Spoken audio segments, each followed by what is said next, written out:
Autre réforme d'ampleur, Bernard Accoyer, sur le plan institutionnel, une réforme dont on entend parler depuis longtemps, celle qui réduirait le nombre de parlementaires à l'Assemblée et au Sénat. Alors double question, est-ce que vous êtes pour une réforme qui diminuerait le nombre d'élus?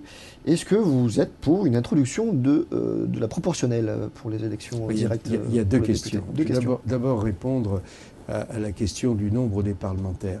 Réduire le nombre des parlementaires pour en réduire le nombre, c'est juste penser, ce qui n'est pas totalement faux, que les parlementaires ont un coût. Mais c'est aussi le coût de la démocratie. Mais pour être celui des présidents de l'Assemblée qui a réalisé 85 millions d'économies en 5 ans, j'y suis attentif. Je pense effectivement qu'il y a trop de parlementaires. Mais pas uniquement en raison de la lourdeur que cela comporte, y compris sur le plan financier, encore que ce ne soit pas décisif pour l'équilibre des finances publiques, mais parce que plus il y a de parlementaires, plus on fait de propositions de loi, plus on fait d'amendements, plus on produit de normes. Il y a en France 500 000 normes qui écrasent les citoyens, qui écrasent les entreprises et qui nuisent à leur compétitivité. Trop de normes, trop de députés.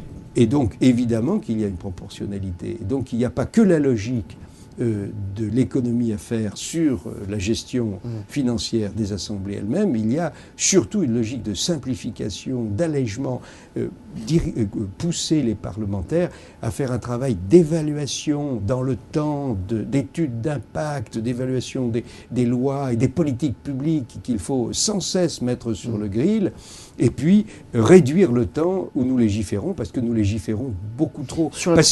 Passer beaucoup plus de temps sur le budget et beaucoup moins de temps à imaginer des textes qui ne servent pas généralement sur à l'introduction de la proportionnelle pour le scrutin Alors, sur la proportionnelle, j'y suis défavorable. Dans les institutions de la Ve République, que tout le monde reconnaît comme, heureusement, extrêmement solides en ces temps difficiles, et qui vont bientôt être aussi, faire que la Ve République aura duré aussi longtemps que la Troisième République. Il n'y a pas eu d'introduction dans la Constitution du mode de scrutin, en particulier pour les élections législatives. Il y avait eu beaucoup de discussions entre De Gaulle, Debré, ils n'étaient pas d'accord. Bon. Mais la France détient un record, c'est celui de changer sans arrêt ses modes de scrutin. Nous donnons des leçons de démocratie au monde entier, et quand on va perdre les élections, ce qui est le cas de la gauche aujourd'hui, quel est le premier souci que l'on a? Changer le mode de scrutin. Je dénonce ce scandale qui, de surcroît, mettrait en place une assemblée, installerait une assemblée ingouvernable. Franchement, on n'a pas besoin de ça.